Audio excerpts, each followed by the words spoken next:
Hello viewers, welcome back to my channel. आप सब लोग कैसे हैं।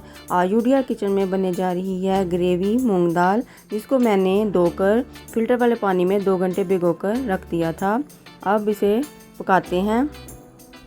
एक छोटा टुकड़ा कटा हुआ अदरक का, एक छोटा टमाटर, एक छोटी प्याज, 8 से 10 कलियां लहसुन की, 2 कटी हुई हरी मिर्चें ये डाल दें।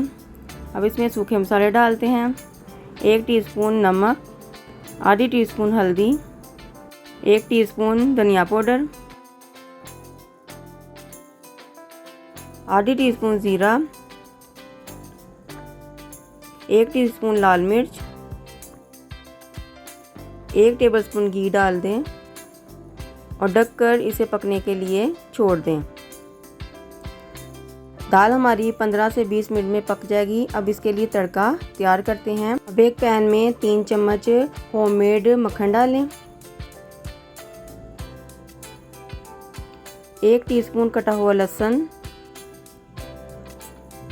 आधी टीस्पून ज़ीरा, 4 गोल लाल मिर्चें डाल दें और तड़के को फ्राई कर लें।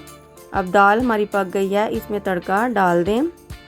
अब इसमें आधी टीस्पून काली मिर्च, आधी टीस्पून होममेड गरम मसाला, आधी टीस्पून भुनी हुई कसूरी मेथी, 1 टेबलस्पून धनिया डाल दें और मिक्स करें।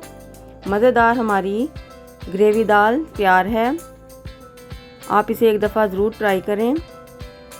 अब इसे चावलों के साथ ट्राई कर सकते हैं। अब इसे सर्व करते हैं। बहुत मज़ेदार दाल बनी है। अगर आपको मेरी रेसिपी अच्छी लगती है तो मेरी वीडियो को लाइक और शेयर करें और मेरे चैनल को सब्सक्राइब करें। अगर आप मेरी आने वाली वीडियो देखना चाहते हैं तो बेल आइकन को ज़रूर प्रेस करें ताकि सबसे पहले नोटिफिकेशन आपको पहुंचे। आप अपनी दुआओं में याद रखें। शुक्रिया।